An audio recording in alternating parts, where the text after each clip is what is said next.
আমন্ত্রণ জানাচ্ছি পল্লী টিভির খেলাধুলা বিষয়ক নিয়মিত অনুষ্ঠান পল্লী স্পোর্টসে।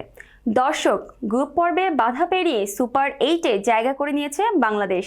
ব্যাট হাতে ভালো না করলেও বল এবং ফিল্ডিংয়ের দারুণ ছিল টাইগাররা, যা প্রকাশ পেয়েছে খেলাধুলা নিয়ে বিশ্লেষণ করা প্রতিষ্ঠান অপটার পরিসংখ্যানে।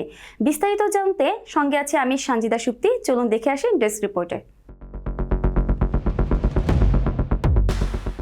বিশ্বকাপের আগে ছন্দে ছিল না বাংলাদেশ দল। যুক্তরাষ্ট্রের কাছে টি-20 সিরিজও হেরেছে শান্তরা, তবে বিশ্বকাপ শুরু হতেই জ্বলে উঠেছে তারা। ব্যাটসম্যানরা নিজেদের কাজটা না করতে পারলেও বলাররা বেশ ভালো করেছে।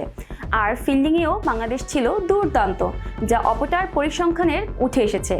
গ্রুপ পর্বে ক্যাচ নেওয়ার সফলতার হারে শীর্ষে রয়েছে বাংলাদেশ, যদিও তাদের সঙ্গে যৌথভাবে শীর্ষে রয়েছে নেদারল্যান্ড।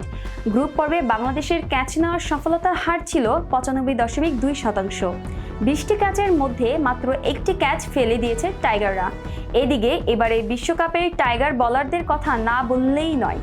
তানজিম হাসান সাকিব, মোস্তাফিজুর রহমান ও রিশাদ হোসেন তো সকলে প্রশংসাই কুড়িয়েছেন। ডট বলার হিসাবে তালিকার দ্বিতীয় স্থানে রয়েছে টাইগার পেসার মোস্তাফিজুর রহমান।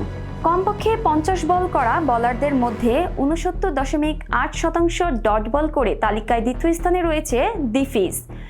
এই তালিকায় চতুর্থ স্থানে রয়েছে তানজিম সাকিব। 67.8% ডট বল দিয়েছেন টাইগার এই পেসার।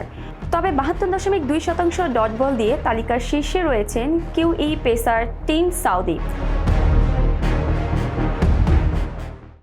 দর্শক, বিশ্বকাপে নেপালের বিপক্ষে ম্যাচে অখেলোয়াড় সুলভ আচরণের জন্য শাস্তি পেয়েছেন টাইগার পেসার তানজিম সাকিব।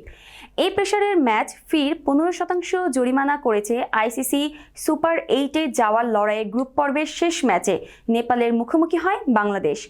আজ এই পর্যন্তই। পরবর্তী পর্বে হাজির হওয়ার প্রত্যাশা নিয়ে আজকের মতো বিদায় নিচ্ছি। আল্লাহ হাফেজ।